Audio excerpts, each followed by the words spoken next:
dejar. Y eso es un problema. ¿Por qué? Porque peor si, acuérdense que ahora, como estamos en estos tiempos, que ahora lo buscan a uno hasta porque le tocó de más la bocina. Entonces se han visto casos en donde las parejas van a buscar al psicólogo y, y a quererle pegar o a confrontarlo, ¿verdad?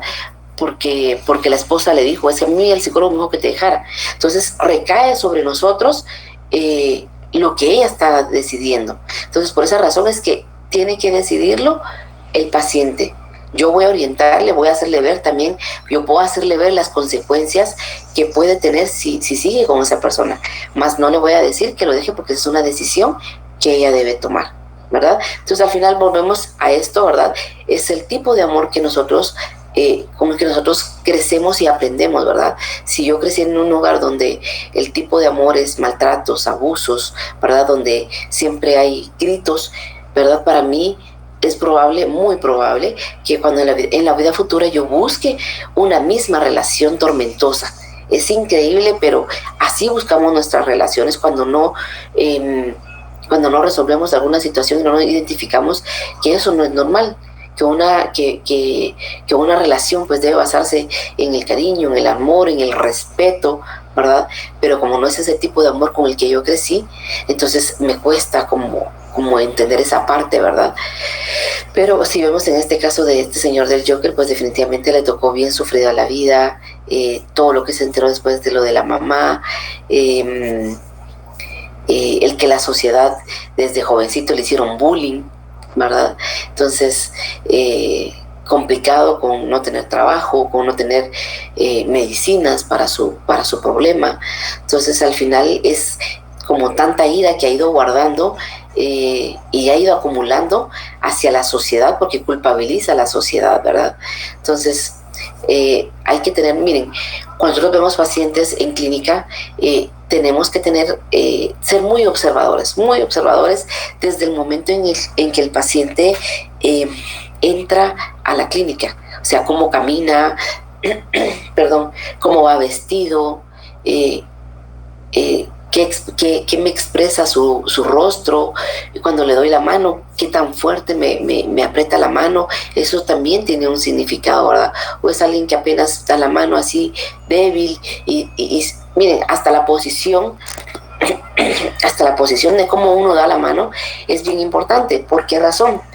Cuando nosotros conocemos a alguien, pues por primera vez y le damos la mano, esto significa igualdad. Dar la mano en esta posición significa igualdad.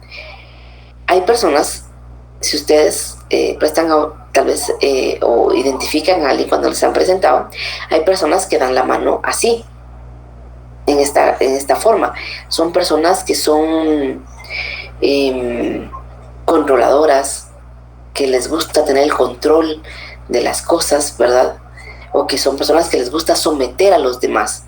Y la otra es cuando uno dice mucho gusto y en lugar de dar la mano así, que es igualdad, da la mano así. El dar la mano así significa que yo soy una persona sumisa, ¿verdad? Que me someto a los demás.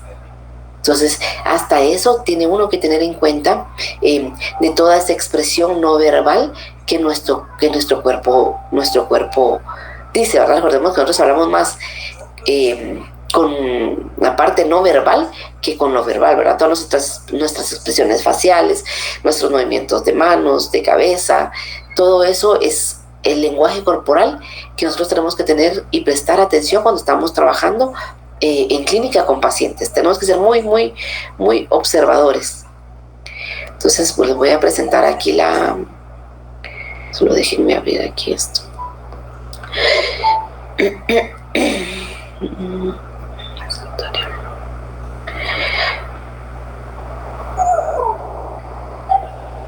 Ok, ahí estamos.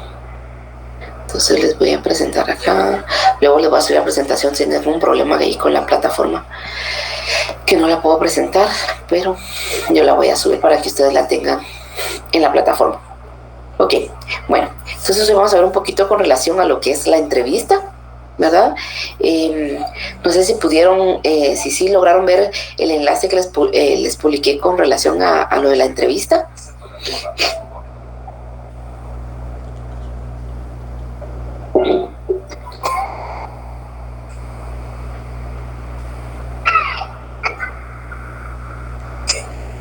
¿Sí lograron ver cómo se llama de la entrevista? Esta imagen que aparece, sí, lo que usted nos está mostrando ahorita en pantalla, a mí sí me aparece. Ah, sí, pero solo la imagen. Sí, yo no intenté entrar o sea, no sé si tiene. Se le fue su audio a la Linda. Perdón, sí, es que no lo tengo muy bueno. Ok, sí, si es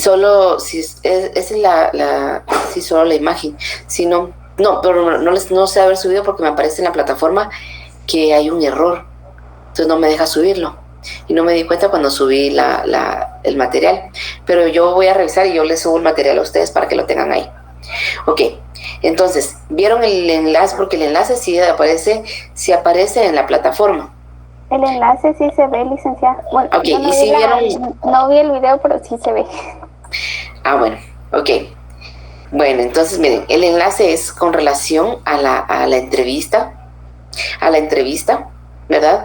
De cómo entrevistan a dos personas de dos casos diferentes, ¿verdad?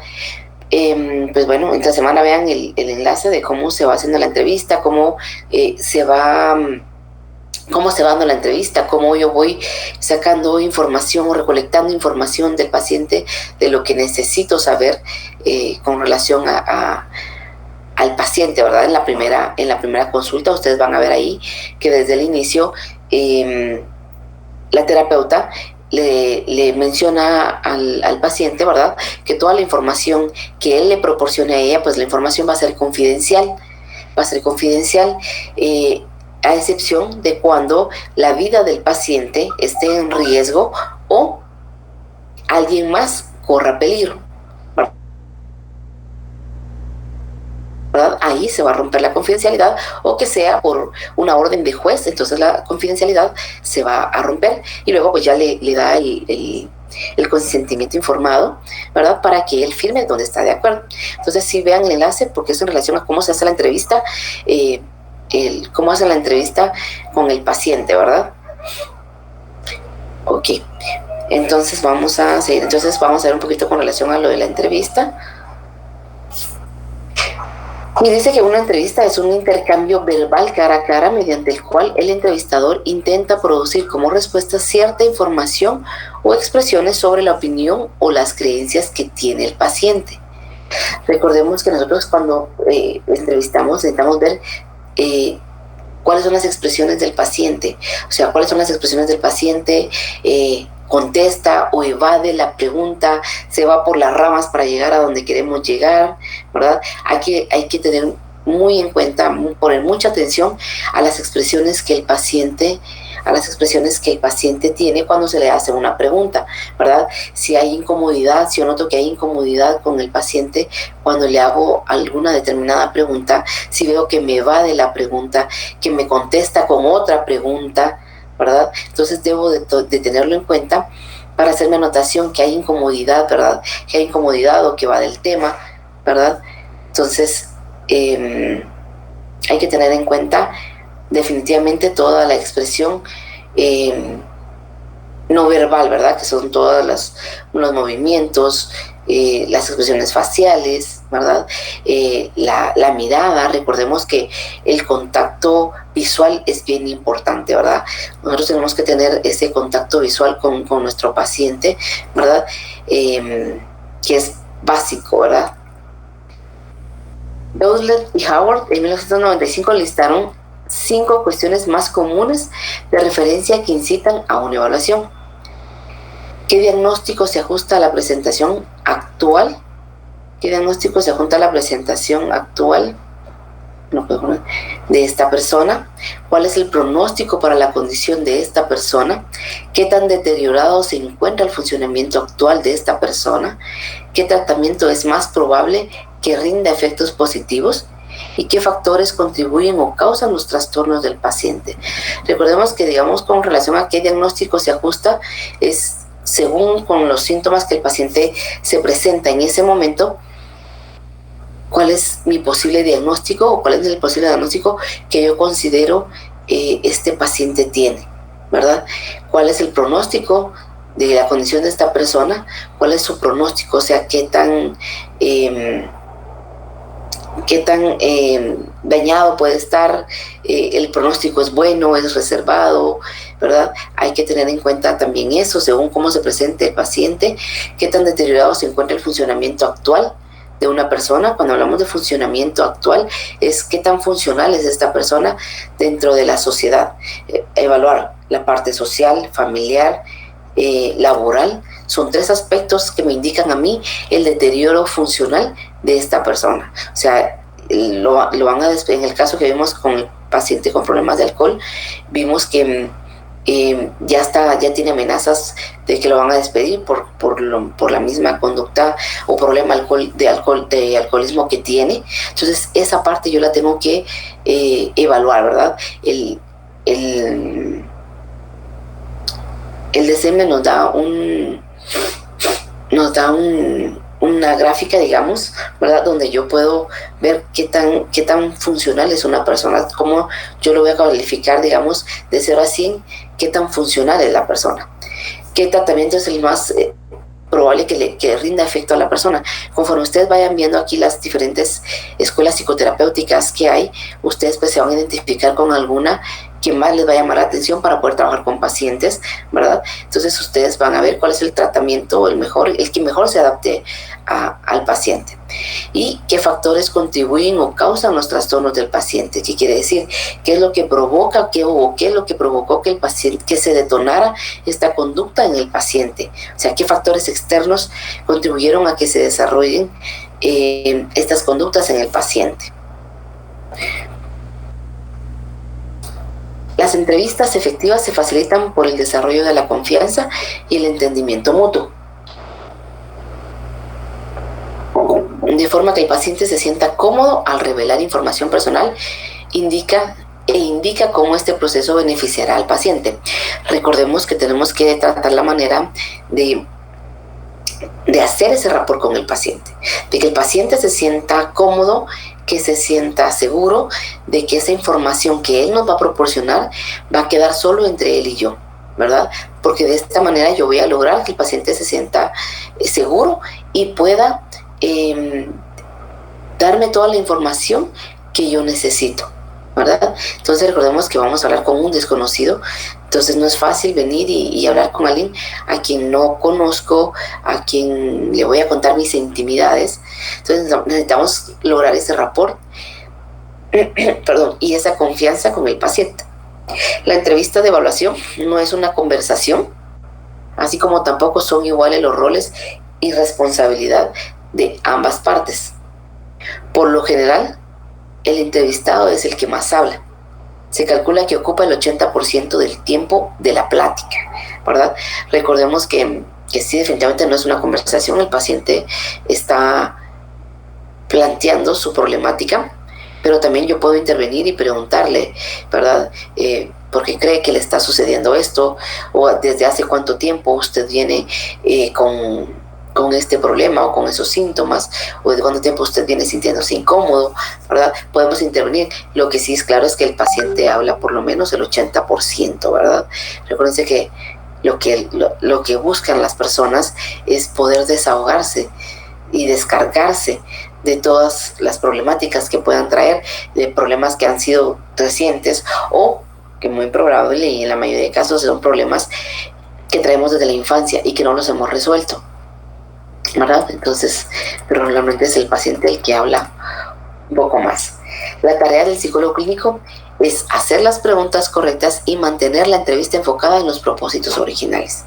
Por ejemplo, la mención de un estado de ánimo melancólico por parte del paciente podría producir preguntas acerca de las perturbaciones en el sueño, pérdida de interés y sentimientos de culpa, al tiempo que el profesional explora un diagnóstico en particular.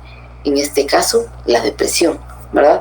Yo voy a explorar, ya me dijo que está en un estado melancólico, que se siente triste, que ha perdido, que le cuesta dormir por las noches, que ha perdido el interés por hacer las cosas que antes le gustaban, ¿verdad? Que se siente culpable.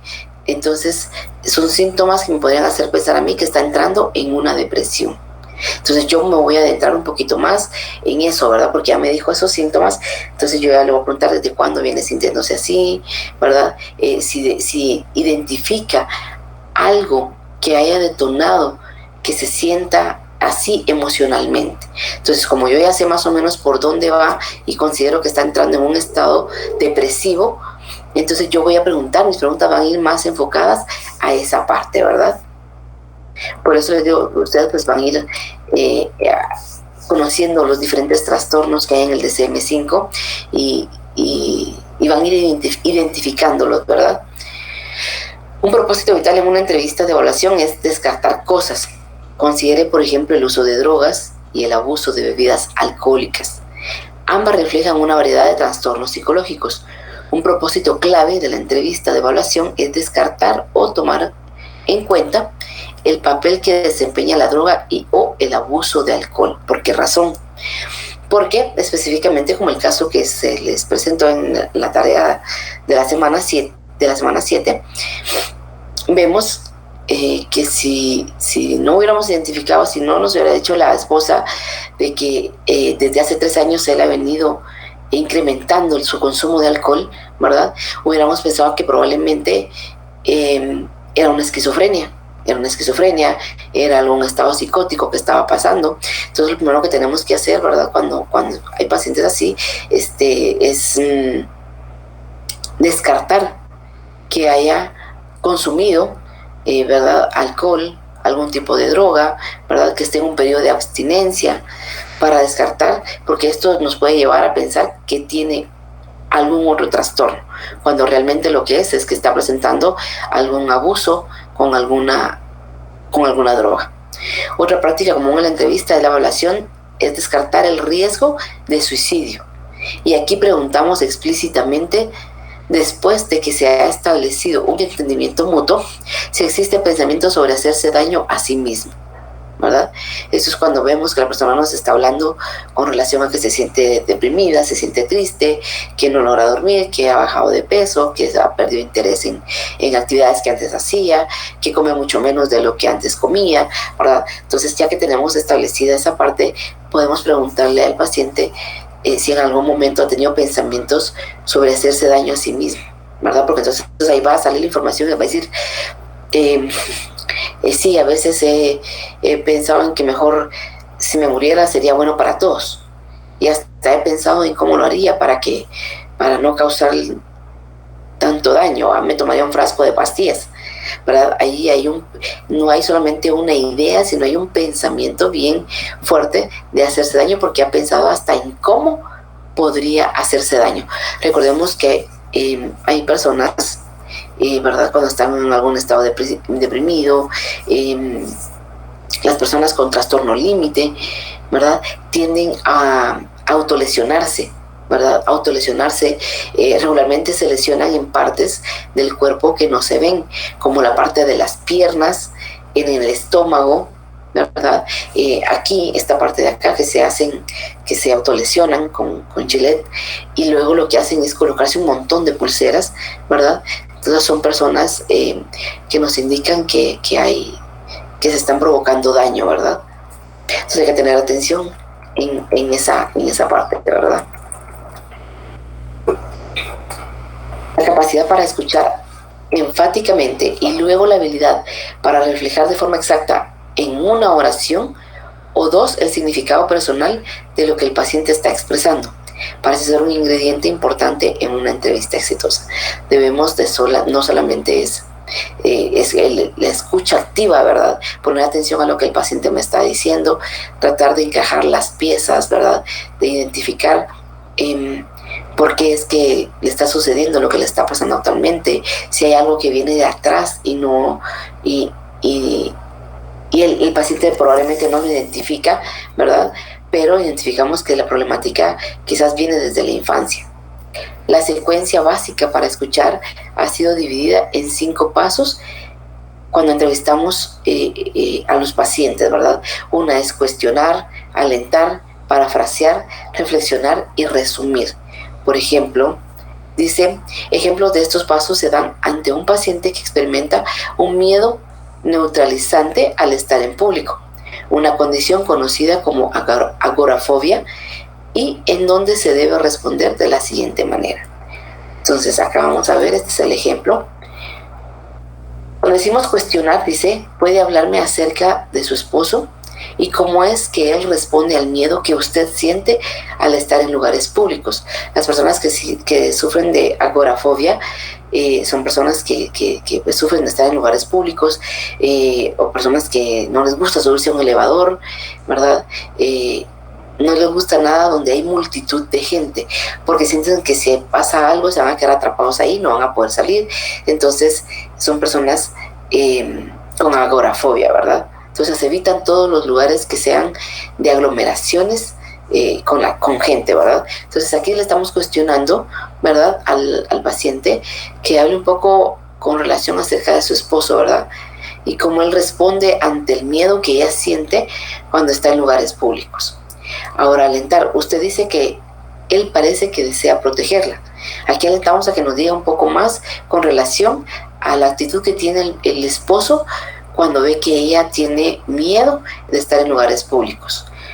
Luego, parafrasear quiere decir, así que cuando usted indica que no desea salir de la casa, su marido sale por usted. ¿Qué quiere decir parafrasear?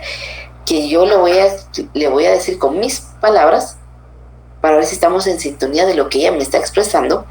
Ella me lo dice de otra forma, pero yo le pregunto, o sea que cuando usted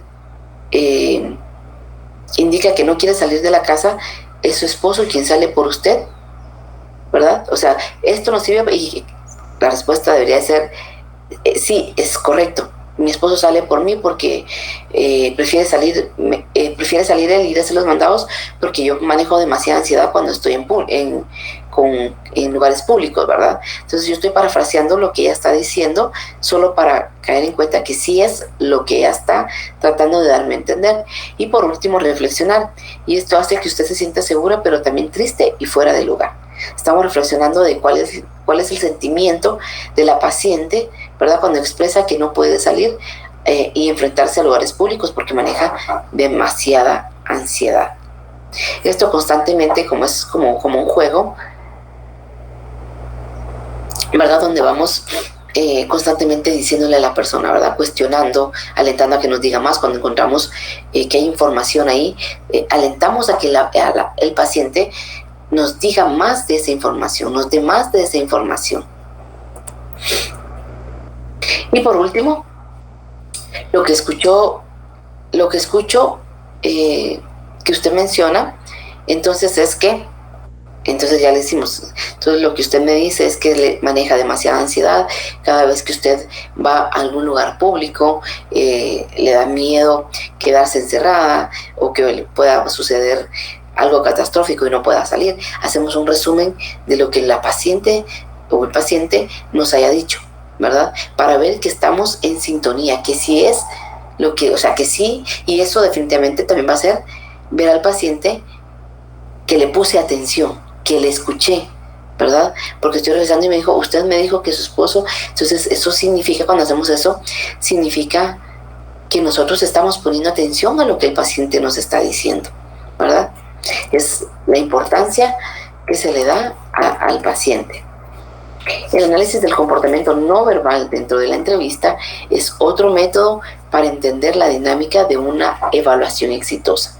Según la teoría dice que nosotros hablamos con el 65% no verbal y el 35% es verbal, ¿verdad? Cuando hablamos de no verbal es que nosotros hablamos más, gesticulamos, nuestras expresiones faciales, ¿verdad? Nuestras manos, de por sí nosotros los chapines somos hablamos con muchos ademanes, movemos mucho las manos para hablar, entonces, pero se dice que, teóricamente se dice que el ser humano habla con el 65% de comportamiento no verbal y el otro 35% es pues la parte verbal, ¿verdad? Los gestos, el lenguaje corporal, el tono de voz, la expresión facial constituyen formas de comunicación humana, sutiles pero poderosas, ¿verdad? Porque a mí me va a indicar si el paciente está sentado en la silla y está sentado como todo desparramado en la silla, ¿verdad? Significa que no tiene ningún interés en estar ahí, que está porque lo llevaron, ¿verdad? El tono de voz, si el tono de voz es suave, apenas si logro escuchar lo que me dice, es un tono de voz alto, es un tono de voz que de repente cuando habla de su mamá se altera, quiere decir que hay una transferencia porque probablemente tal vez yo le recuerdo a su mamá y entonces cuando habla de su mamá se altera y levanta la voz, ¿verdad? Todo ese comportamiento lo tenemos que tener en cuenta cuando estamos en una entrevista con un paciente. En algunos casos, el cómo se expresa es más importante que su contenido. La negación que hace un paciente de un conflicto matrimonial indica justo lo opuesto cuando está acompañado de una postura rígida y un rápido cambio del tema, ¿verdad? Notamos cuando hacemos alguna pregunta y que incomoda al paciente, ¿verdad? Se nota fácil, se nota bien rápido, ¿verdad? Y lo que hace el paciente es evadir la pregunta, irse por otro lado, irse por las ramas para no llegar a donde quiere llegar, ¿verdad? Para evitar llegar a donde al final vamos a llegar. Entonces, licenciada, perdone que la interrumpa, tengo una duda. Cuando usted, por ejemplo, habla de un paciente, por ejemplo, que está ahí en clínica, ¿verdad? Porque definitivamente lo obligaron, lo refirieron de parte del colegio, por ejemplo, puede ser un alumno o ya en sí en clínica, ¿cuál sería la manera como de abordar una resistencia alta en ese sentido, por ejemplo, que se niega a cooperar en una entrevista y que lo primero que dice es que estoy aquí porque me obligaron, o qué técnicas se utilizan para pues lidiar con una resistencia de ese tipo? Mire, más que técnicas como para lidiar con esta parte cuando muestran mucha resistencia, lo que tenemos que hacer es como tratar de lograr la confianza porque si lo están refiriendo debe de haber algún tema por el cual lo están refiriendo. Entonces tratamos como de establecer esa confianza con él, ¿verdad? Y exponerle que de algún tema que él quiera hablar, ¿verdad? De algún tema que él quiera hablar y que no va a ser forzado, sí, porque miren, les puede llegar un paciente donde simplemente se va a sentar y no va a decir absolutamente, más si cuando trabajamos con adolescentes y se ponen en que no quieren hablar, en que no quieren decir nada, entonces más que técnica específicamente no hay más que decir hablemos de algún tema que le interese o que me quiere comentar el día de hoy, o empezar más si es adolescente, cómo le va en el colegio, cómo le va en la escuela, ¿verdad? Tratar de ir como sacando la información, pero que él se sienta cómodo, que no se sienta presionado de que yo como terapeuta necesito sacar información y tener un diagnóstico, porque si el paciente siente esa parte, lo que va a hacer es que definitivamente no va a dar ningún tipo de información. Entonces, poco a poco, como ir tratando de sacar un poquito de información, cómo le va en el colegio, cómo le va con sus amigos, cómo le va con su familia. Entonces, ahí va a ir poco a poco sacando. Pero no debe, lo que debemos... ¿Cómo acceder desde la manera en que él se sienta cómodo estableciendo un rapport, como de temas que a él quizá le interesen, para después poder llegar ya a lo que realmente, por lo que realmente llegó? Exactamente. Lo que tenemos que evitar es que él se sienta presionado. Recordemos que más como les digo, cuando trabajamos con adolescentes, quizás a la primera no vamos a tener un diagnóstico, ¿verdad? Por la misma razón, por la misma actitud que el paciente pueda presentar. Entonces lo que tenemos que lograr es como que se sienta en confianza, que haya ese rapport, ¿verdad? Para que se nos haga un poco más fácil de trabajar con él. Y lo que usted dice es un buen punto. Tratar de buscar temas que yo podría pensar que por la edad que él tiene le pueden interesar. ¿Sí? Ok, sí, me parece súper interesante porque hace tiempo cuando llevamos semiología creo que todos tuvimos ese libro de la entrevista y habla de las resistencias, pero no hay como a profundidad realmente como la manera de abordarlo y siempre me surgió un poquito la duda. Ajá, sí. Sí, no, así como muchas gracias. De nada, Susan. Por acá me puso Lisbeth, una vez mi esposo estaba hablando con un vecino y yo lo estaba viendo desde la cocina y entendí todo lo que mi esposo contó solo por ver todos los ademanes que hizo. Muy bien.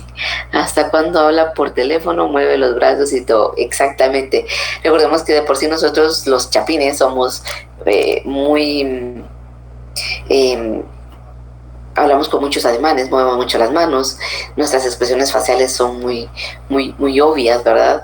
Entonces, pero es increíble esta parte no verbal que nosotros mostramos, al final nos deja ver mucho más allá, ¿verdad? Ok. La confiabilidad de la entrevista. La investigación dentro del contexto de la psicología industrial y organizacional ha provisto un caudal de información relevante para la evaluación clínica por medio de la entrevista. Todo esto de la entrevista también ha surgido pues a partir también de la Segunda Guerra Mundial, ¿verdad? Cuando hicieron todo lo de selección de personal para mandarlos a la guerra y seleccionar realmente el personal idóneo, ¿verdad? Idóneo para ir a la guerra y que pues en teoría pues presentaran menos problemas psiquiátricos, ¿verdad? Que los que habían mandado como en el último grupo y que fueron personas de las que estuvieron en la guerra y que presentaron muchos trastornos, ¿verdad? Y pues uno de ellos, el que más destacó, fue el trastorno de estrés postraumático, ¿verdad? Entonces, por esa razón también la entrevista surgió también en esta parte de la Segunda Guerra Mundial, de poder seleccionar a personas que fueran aptas para ir a la Segunda Guerra Mundial. Recordemos que la entrevista no solamente la utilizamos nosotros los clínicos, sino también en la psicología industrial, cuando hacemos una entrevista específica porque es una entrevista, por ejemplo, laboral, ¿verdad? Donde yo quiero saber si la persona es responsable, si la persona es honrada, si podría tener problemas o abuso de alcohol o de alguna droga. Entonces, definitivamente la temática de la entrevista, pues definitivamente va a cambiar, ¿verdad? Porque son entrevistas específicas o para ocupar puestos específicos. En una entrevista estructurada se les hace a los pacientes las mismas preguntas y el mismo orden. Y las cuestiones que se usan para investigar están especificadas en un manual extenso y detallado. ¿Verdad? Cuando hablamos de una entrevista estructurada, lleva el mismo orden. Nosotros los clínicos trabajamos mucho con la entrevista abierta, ¿verdad? Donde tenemos esa opción de poder preguntar más, ¿verdad? No llevamos un orden de preguntas, ¿verdad? Sino también esto nos va dando como más hilo para preguntar y poder recabar la información que yo necesito con el paciente. A cambio, en la estructurada son preguntas específicas, ¿verdad? Y llevan un mismo orden para todos. El método preferido es programas de entrevistas estructuradas en algunos casos. El inconveniente más significativo del método estructurado es la falta de eficiencia. El procedimiento requiere más tiempo que una entrevista de diagnóstico tradicional y los pacientes con frecuencia terminan respondiendo a las preguntas para las cuales las respuestas son casi conclusiones conocidas. Tenemos los programas de entrevistas estructuradas más conocidas, son aquellas que le permiten al examinador determinar un diagnóstico formal dentro del marco del DSM, una guía importante para los trastornos mentales discutida más adelante. Eso lo vamos a ver más adelante, pero una de nuestras herramientas, ¿verdad? También es el DSM-5, ¿verdad? Que es donde utilizamos para diagnosticar con base al DSM-5, con base a que cumpla todos los criterios que me pide a mí para diagnosticar a alguien con una depresión, con un trastorno bipolar. Entonces debo de regirme a esta metodología que tiene el manual diagnóstico y estadístico, ¿verdad?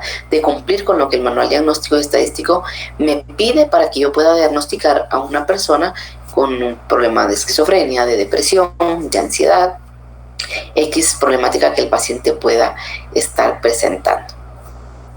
¿Ok? Entonces, bueno, con eso terminamos esta parte de la entrevista. Esta es la parte de la entrevista. Esta es la clase de hoy de la entrevista. Con esto terminamos la clase. Y para el próximo sábado, para la tarea de esta semana, la tarea es que ustedes deben realizar una entrevista a una persona de confianza, a la que ustedes consideren pues que es de confianza para ustedes, y tienen que grabarse, tienen que hacer un video donde ustedes están entrevistando a esta persona, ¿verdad? Una persona que sea de confianza, que ustedes la puedan entrevistar. Entonces solo déjenme ver aquí. 5.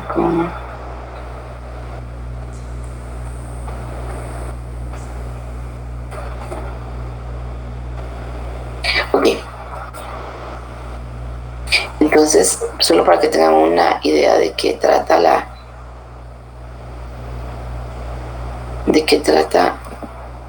entrevista. Denme un segundito aquí.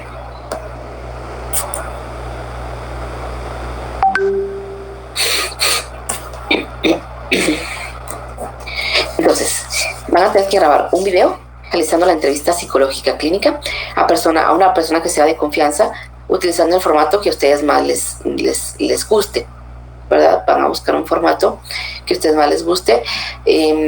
Pueden tomarse de referencia, a los que no vieron el link, del link que les compartí, está una terapeuta haciendo entrevista, entonces pueden verlo antes de que ustedes graben su video y que preparen su material para poder entrevistar a la persona que ustedes elijan. Esta actividad tiene un valor de 5 puntos, ¿sí?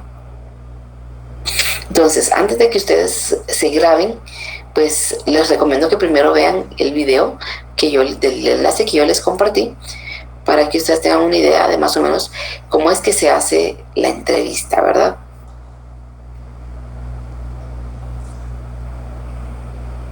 Ok, no sé si tienen alguna duda hasta acá.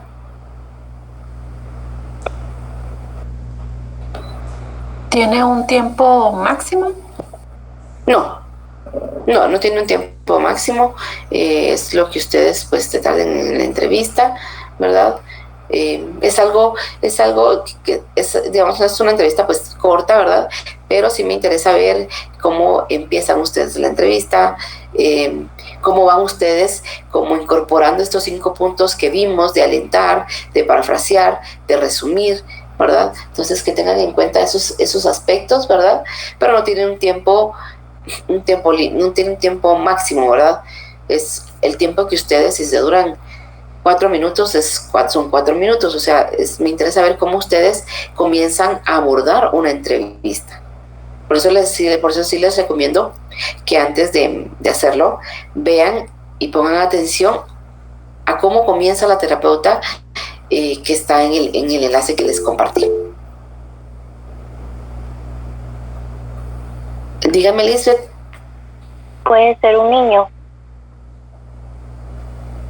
No, porque un niño no le va a contestar. Yo necesito que haya interacción entre la persona y usted. ¿Unos 13 años para adelante o más? Pues debería ser con alguien que sea mayor de edad. Ah, ok, muy bien, gracias. Por favor, ok.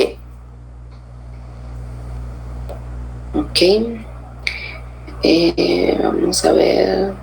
Vale. Ok, voy a pasar la asistencia, por favor. Licenciada, perdone, ¿la entrevista puede ser de manera virtual? Sí. Puede ser, sí, media vez se grabe. O sea, donde aparezca la persona a la que usted está entrevistando. Puede ser por medio de Zoom. Sí. Uh-huh. Gracias, licenciada. Sí, como sea, la idea es que ver la interacción entre la persona que ustedes van a entrevistar y ustedes, ¿verdad? Cómo abordan. Puede ser un familiar, es una persona que sea de confianza para ustedes, puede ser un familiar, puede ser un amigo, como ustedes lo consideren, ¿verdad? Lo que a mí me interesa es ver cómo ustedes comienzan a abordar una entrevista. Y esto recuerden que tiene un valor de 5 puntos, ¿verdad? Ok, voy a pasar a asistencia, por favor. Soy La Libertad.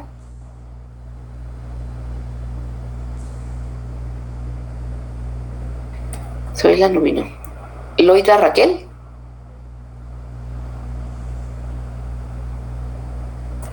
Giovanna Camila. Presente, licenciada, buenos días. Loida, ok. Gracias.